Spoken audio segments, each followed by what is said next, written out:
نثار تیری چہل پہل پر، ہزار عیدیں ربیع الاول، سوائے ابلیس کے جہاں میں سبھی تو خوشیاں منا رہے ہیں۔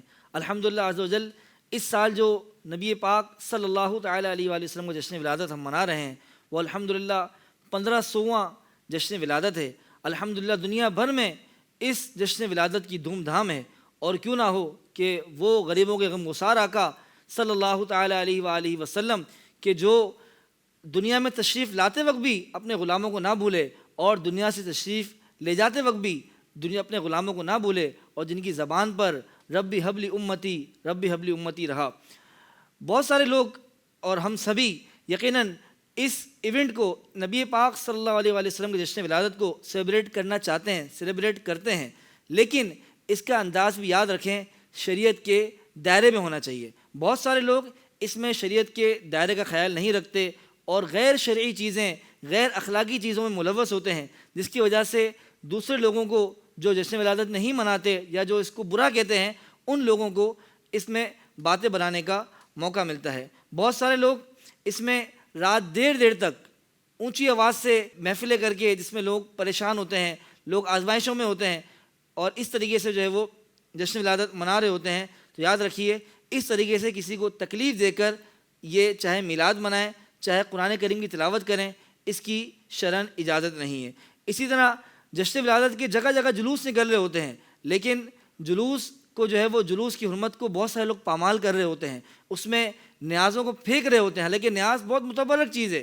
امام اہل سنت رحمۃ اللہ نے اس کی بڑی تاکید فرمائی ہے کہ نیاز کا ایک ایک ذرہ بھی جو ہے اس کی بے ادبی نہیں ہونی چاہیے، وہ بھی گرنا نہیں چاہیے، لیکن ہمارے لوگ جو ہے وہ نیاز کو اٹھا کے ٹرکوں سے یہ پھینک رہے ہوتے ہیں۔ ادب سے نیاز کو جو ہے وہ لوگوں کو پیش کرنا چاہیے۔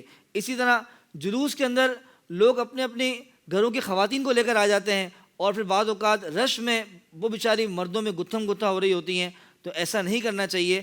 جلوس جو ہے اس میں صرف مردوں کو شرکت کرنی چاہیے۔ اسی طرح بہت سارے لوگ نبی پاک صلی اللہ علیہ وسلم کو جشن ولادت تو منا رہے ہیں، اس میں خوب جو ہے وہ نفلی عبادت کر رہے ہیں، لیکن فرض عبادت کی طرف توجہ ہی نہیں ہے۔ نمازیں قضا کر رہے ہیں، ظہر کی نماز ادا نہیں کی، پوری رات جاگے لیکن فجر کی نماز ادا نہیں کی، تو ایسا نہیں ہونا چاہیے۔ کہ نبی پاک صلی اللہ علیہ وسلم فرماتے ہیں کہ نماز میں میری آنکھوں کی ٹھنڈک رکھی گئی ہے، تو ہمیں جشن ولادت بھی منانا ہے، اور نبی پاک صلی اللہ علیہ وسلم جو فرامین اپنے ارشاد فرمائے ہیں ان پر عمل بھی کرنا ہے۔ 1500 میں جشن ولادت کے لیے بہت سارے لوگ نئے نئے طریقے سوچ رہے ہیں، تو ہم بھی کچھ نہ کچھ ہم کوشش کریں، کچھ نیا کریں۔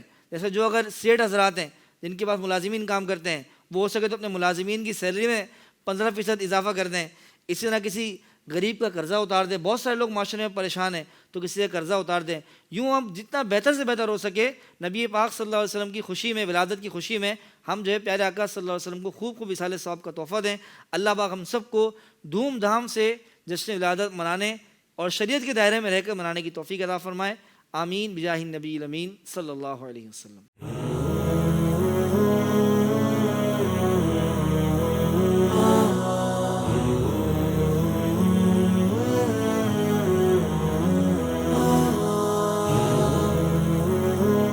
Kachi Memon Islamic Center.